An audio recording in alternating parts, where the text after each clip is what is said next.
நான் ஒரு ஃபோட்டோ போடுறேன் பாருங்க. வணக்கம், நான் உங்கள் டெக்னீஷியன் சார். இப்போ என்னென்னு பார்த்தீங்கன்னா, நான் ஒரு ஃபோட்டோ போடுறேன். இப்போ எதுக்கு நிறைய கம்பெனியில் ஒர்க் ஃப்ரம் ஹோம் விட்டு வீட்டுக்கு வர சொல்லிட்டாங்க. என்னன்னு பாருங்கள். இப்போ இங்கே ஒரு ஃபோட்டோ போடுறேன், இது பாருங்கள். ஒருத்தவங்க வேலை பார்த்துட்டு இருக்காங்க. பக்கத்தில் வந்து ஆக்சுவலி அந்த கம்ப்யூட்டருக்கு நேராக வேலை பார்த்துருக்க மாதிரி செட் பண்ணியிருக்காங்க. எப்படின்னு பாருங்கள். அவ்வளோ கச்சிதம் பண்ணிருக்காங்க. அதை கண்டுபிடிச்சாருன்னா இன்னொரு எம்ப்ளாயி பெனிஃபிட்ஸ் மேனேஜர் வரைக்கும் தெரியல. மீட்டிங் சொல்லி விட்டாரு, அவங்களே உட்காந்துருக்காங்க. எப்படி இப்படிலாம் பாட்டுறா பாருங்க. இப்படி எல்லாம் பண்றதுனால ஒர்க் ஃப்ரம் ஹோம் தவிர்த்துட்டு கம்பெனிக்கு வர சொல்லிட்டாங்க நிறைய கம்பெனியில. எப்படி பாருங்க, ஏன்னு பாருங்க. நீங்க ஒன்னே திட்டாதீங்க.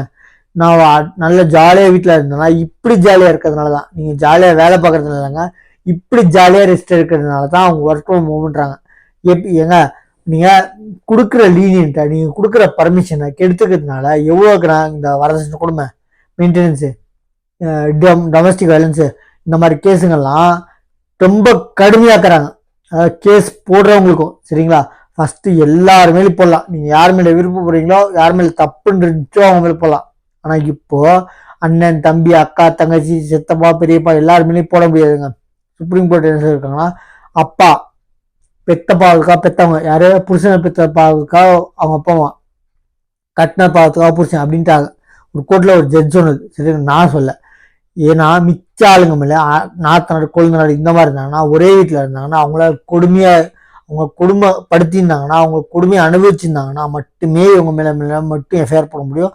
இல்லாட்டி சும்மா சும்மா உங்களுக்கு பேர் வந்து கல்யாணத்துக்கு வந்தவன் போனவன் தின்னவெல்லாம் எழுதாதீங்க, எஃப்ஐஆர் போடாதீங்க அப்படின்ட்டாங்க. ஏன் பார்த்தீங்கன்னா பல பேர் இந்த மாதிரி பயமுறுத்துறதுனால, சட்டங்கள் ரொம்ப கடுமையாக்குறதுனால இந்த மாதிரி கொண்டு வந்தாங்க. இன்னும் போக கடுமையாக மிஸ்யூஸ் பண்ணீங்கன்னா, நல்லா பக்காவை சொல்றேன், இன்னும் கடுமையாகும். நல்லா பார்த்துக்கோங்க. அதாவது நிஜமா அவர்களுக்கு வெளியே வந்து சொல்ல முடியாது. எல்லாரும் தப்புன்னு சொல்ல. நிஜமா அவர்களுக்கு பல்ல கழிச்சு வீட்டில் உட்காந்து வெளியே வர மாட்டாங்க. ஏன்னா 1000 கேள்வி கேட்கறாங்க. இன்னும் கேட்க ஆரம்பிச்சாங்கன்னா நிஜமா அந்த மாதிரி குற்றங்கள் நடக்கிற இடத்துல வெளியே வந்து சொல்ல மாட்டாங்க. யாருமே பயப்படாதீங்க. இந்த மாதிரி பொய்யா இருக்கவங்களுக்கு முன்னாடி உண்மையா நடந்துருக்கவங்க வெளில வந்து சொல்லுங்க. நான் எல்லாருக்கும் சப்போர்ட் பண்ணல, ஆம்பளை ஆளுங்களுக்கு நிறைய பேருக்கு.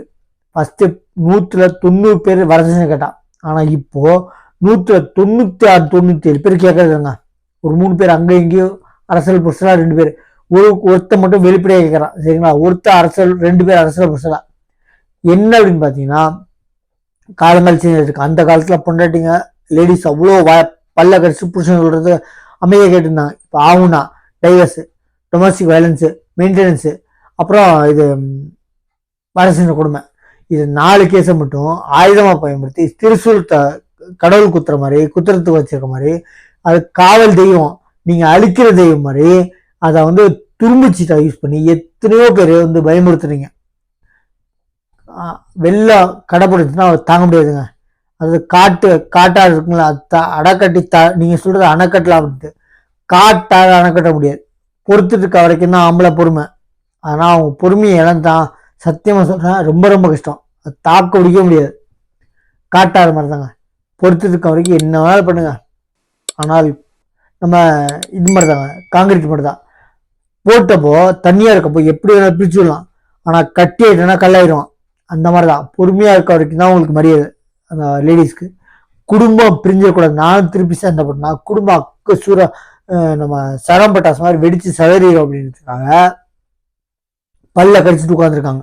சரிங்களா, தயவு செஞ்சு மிஸ்யூஸ் பண்ணாதீங்க. நம்ம சேனலை வந்து நீங்க பாருங்க, நான் போட்டோ போடுறேன் எப்படி இப்படிலாம் மிஸ்யூஸ் பண்றாங்கன்னு. சரிங்களா, நான் வந்து நம்ம சேனலை சப்ஸ்கிரைப் பண்ணிட்டு பாருங்க. தேங்க்யூ.